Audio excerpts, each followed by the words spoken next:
үш нәрсе арқылы адам баласы иманның ләззатын татады. Солардың бірі Алланы және оның елшісін өзге нәрселердің барлығынан артық жақсы көру деген.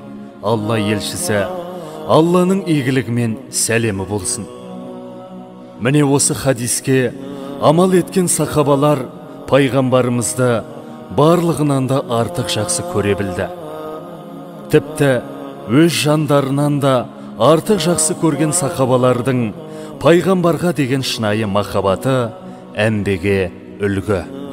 Олар сөзін «Әке-шешем сенің жолыңда құрбан болсын, уа Алла елшісі» деп бастаушы еді.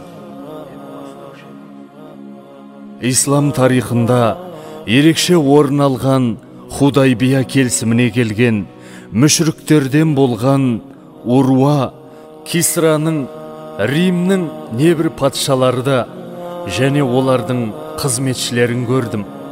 Алайда Мұхаммедтің сахабаларының көзінде пайғамбарына деген ғашықтық бар.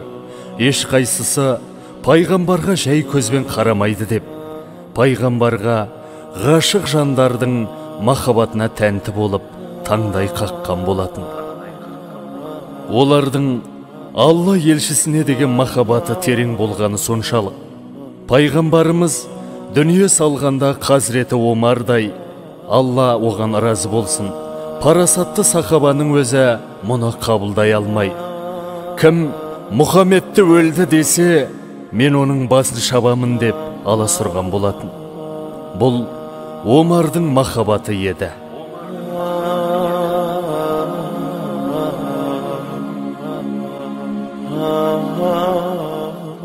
Әлиден Алла оған разы болсын, сендер пайғамбарды қалай жақсы көруші едіңдер деп сұрағанда, ол шөл далада жалғыз қалған кісі бір жұтым суды қалай жақсы көрсе, біз де пайғамбарды солай жақсы көреміз дейтін. Сахабалар бізге пайғамбарды жақсы көрудің озық үлгі өнегесін көрсетіп қана қоймай, тіпті оған деген махаббат сүйіспеншіліктің шыңына шығарды. Бірде Мекке мүшіріктері Хубайбты, Алла оған разы болсын, ұстап алып, оны исламнан қайтару үшін қала тұрғындарын жинап дарға асып қинайды.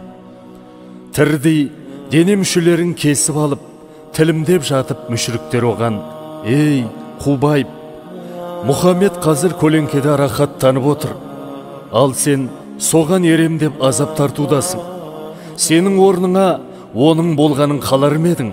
дегенде Хубайб оның аяғына тіпті тікеннің де кіргенін қаламаймын деген болатын. Содан соң ол: «Уа Алла тағалам, мен осы жаққа шығарда сенің елшіңмен қоштаса алмай қалған едім. Уа Раббым, менің сәлемімді оған жеткізе көр» деп шахид болды. Небәрі 20 жастағы оның Алла елшісіне деген махаббаты адам төзгісіз азап кезінде де сыр бермеді. Әйел сахабалардың да пайғамбарымызға деген сүйіспеншілігі шексіз еді.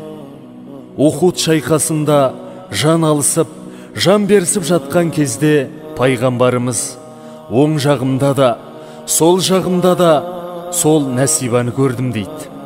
Сол соғыста Нәсиба қатты жараланады. Оның баласы Абдулла да, Алла оған разы болсын, жарақаттанады.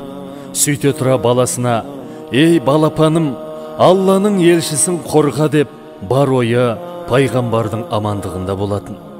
Сонда пайғамбарымыз оларға: «Уа Алла, бұл отбасын берекетті ет» деп дұға қылған еді.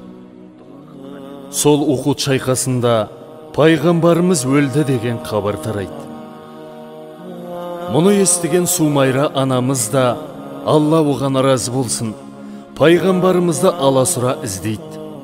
Тіпті оған жұбайы, бауыры және баласының қайтыс болғандығы хабарланса да, ол: «Расулалла қайда, Расулалла қайда» деп пайғамбарды уайымдаумен болды. Ол кісінің аман сау екендігін өз көзімен көргенде ғана сен аман болсаң болды, басқа қиыншылықтарды көтеруге әзірмін деп жар салған еді.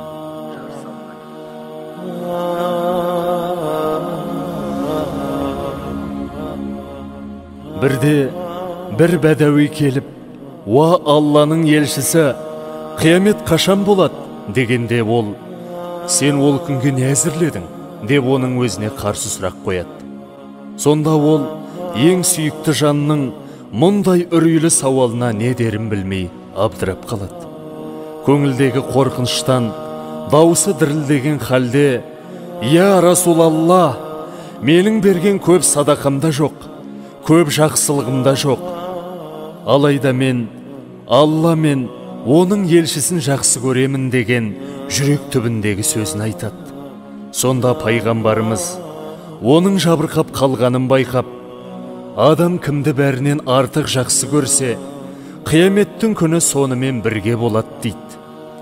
Оны естіген Әнәс бин Мәлік, «Маған бұл сөз мені жәннатпен сүйіншілегеннен де артық болды.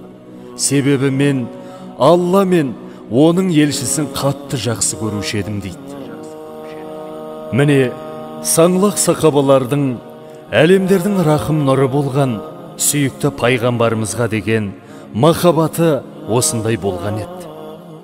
Бүгінде біздің пайғамбарымызға деген махаббатымыз тіпті ағаштың да махаббатына тең келмейді. Бірде әзелші мінберге шығып уағыз айтатын кезде сүйеніп тұратын құрма ағашы бар еді. Бір күні адамдар даусымды жақсырақ естісін деген ниетпен пайғамбарымыз мінберге шықпақ болып, сол ағаштың жанынан өтіп кеткенде, әлгі құрма ағашы еңкілдеп жылап сала берді.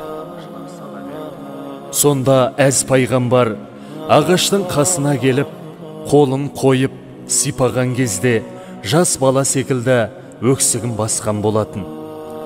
Оның даусын бүкіл сахабалар естіп, мешіт іші күңіреніп кеткен еді.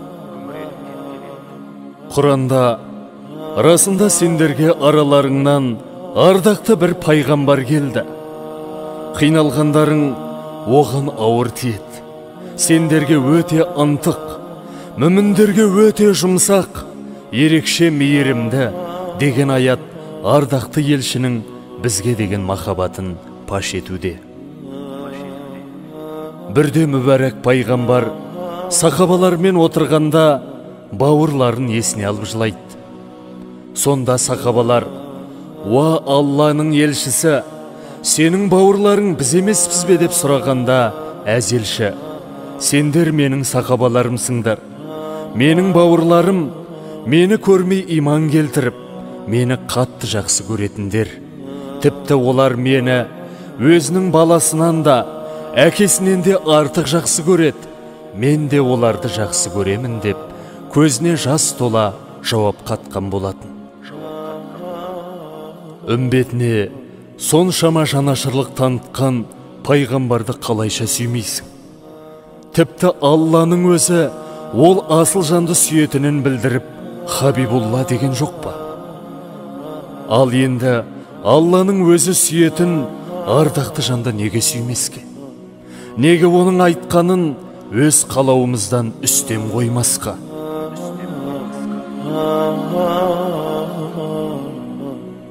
«Уа әзелші, асқақ сенің құрметің, сен жымисаң, жасырушы ед күн бетін. Байқайсың ба, сағынышын жас қылып, сен аңсаумен күн кешіп жүр үмбетің. Көзімділсем, келетіндей дыбысың, қақ жарардай, аппақ бейнең түн үшін. Уа сұлтаным, сені сүйген жандар бар, демек сен де барсың әлі, тірісің».